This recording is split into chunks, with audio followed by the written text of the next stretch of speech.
Sir, meron po kayong nahuli daw, may operasyon po kayong ginawa. Ang sinasabi po dito, may naaresto na isang Chinese national sa Makati na hinihinalang miyembro daw po ng sindikatong nagsasmuggle ng luxury cars. Ano pong full details nito? Saan po galing din yung impormasyon? Ganito po, no? Tinawagan po kami ng mga staff ni Senator Erwin Tulfo kasi meron pong lumapit sa kanila na isang complainant na dating empleyado nitong Chinese national. Pinakita niya sa akin yung mga ini-import nitong sasakyan. Actually, na-raid na to ng customs kung hindi ako nagkakamali, January or February this year.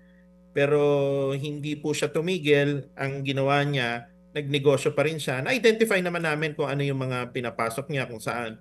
So, nagkataon naman po nung sa Makati kami nung last week, Thursday ata yun may mga enforcer tayo, na flag down namin po siya. Naka Mercedes-Benz siya na S500.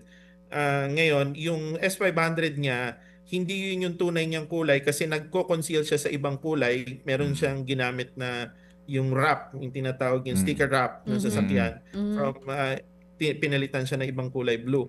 So bawal po kasi yun kung wala kayong kaukulang permit sa Highway Patrol at sa LTO. So na-flag down namin. No, ma-flag down po namin siya na kita siya doon.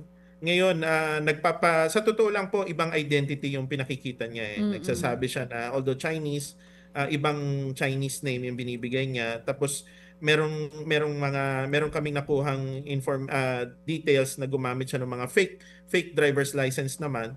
Tapos nahuli po namin siya, may dala silang baril. Meron siyang security, tapos may dala silang baril na walang dokumento. Kaya po nakakulong po sila ngayon sa Highway Patrol kasi usually po kasi sa Metro Manila nagjo-joint operation po kami ng Highway Patrol with the assistance of General Marantan. Mga kapatid, brothers and sisters, saan ka pa? Dito na tayo sa totoo.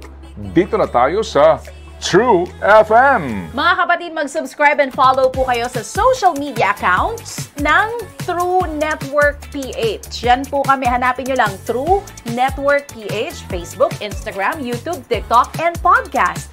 Mapa-Apple or Spotify man yan, mahahanap nyo kami. Lahat ng mga napapanood at napapakinggan nyo po sa programa, nasa social media accounts namin yan. So, paano mga kapatid? See you sa social media!